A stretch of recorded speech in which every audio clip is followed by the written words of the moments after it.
Good morning, students. I am Ms. Republica Borgohain, Assistant Professor, Assam Downtown University, Guwahati. So today we'll be discussing about the three important monosaccharides that are D-glucose, D-galactose, and D-fructose. So what is D-glucose? It is the most common monosaccharide. So primary fuel for our cells and required for many tissues. So this is the main sources of D-glucose are fruits, vegetables, corn syrup, and honey. Then blood glucose is maintained within a fairly small range. Some glucose is stored as glycogen and excess is stored as fat. So now discussing about D-galactose. So D-galactose comes from hydrolysis of the disaccharide lactose. It is used in cell membranes of central nervous system and it is converted by an enzyme into glucose for respiration. That is, lack of this enzyme causes galactosemia, which can cause retardation in infants if not treated by complete removal from diet. So here it says that the D-galactose, it converts by an enzyme into glucose for respiration, and if there is a lack of this enzyme, then it may cause galactosemia. And galactosemia means it is a retardation in infants which, if not treated properly by complete removal from the diet, then it may cause defects. So now comes D-fructose. It is the sweetest carbohydrate. It is converted by an enzyme into glucose for respiration. The main sources are fruits and honey. And it is also obtained from hydrolysis of the disaccharide sucrose. Now, these are the structures of D-glucose, L-glucose, D-galactose, and D-fructose. Now, what are amino sugars? Amino sugars contain an NH2 group, that is amino group, in place of an hydroxyl group, that is OH group.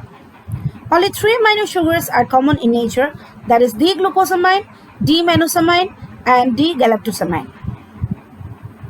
So these are the structures of D-glucosamine, D-manosamine, D-galactosamine, and N-acetyl D-glucosamine. So now, hemiacetal formation. So aldehydes and ketones, they react with alcohol to give adducts called hemiacetals. That is hemi, which means half in Greek language. These hemiacetals are intermediates on the way to acetals. So both acids and bases catalyze this process. So these are the reactions. Now the cyclic structures of monosaccharides. If the alcohol and aldehyde or ketone are in the same molecule, a cyclic hemiacetal is formed. Monosaccharides in solution are in equilibrium between the open chain and ring forms and exist primarily in the ring form. So alpha and beta structures. In the terminology of carbohydrate chemistry, beta means that the hydroxyl group on the anomeric carbon is on the same side of the ring as the terminal, that is CH2OH. Alpha means that the hydroxyl group on the anomeric carbon is on the one side of the ring opposite from the terminal, that is CH2OH. A six-membered hemiacetal ring is called a pyranose and a 5-membered hemiacetal ring is called a furanose. So these are the two structures for furan and pyran.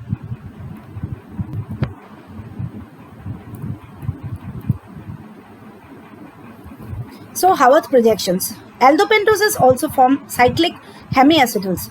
The most prevalent forms of D-ribose and other pentoses in the biological world are furanoses. Now discussing about mutation. So when in solution, monosaccharides exist in equilibrium between the alpha and beta forms, it is termed as mutation. Each form is in equilibrium with the open chain form.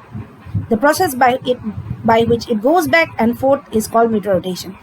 Each time the chain closes, it can go to either form, although it turns out that beta forms more often, that is 64% for glucose. These are the Haworth structures for alpha and beta D-glucose. Fructose forms either a 6-member pyranose ring by reaction of the carbon 2 keto group with the hydroxyl group on carbon 6, or a 5-member furanose ring forms by reaction of the second carbon keto group with the 5th carbon hydroxyl group.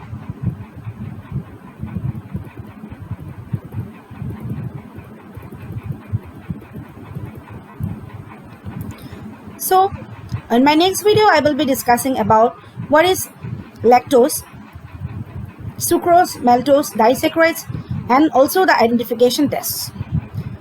Thank you.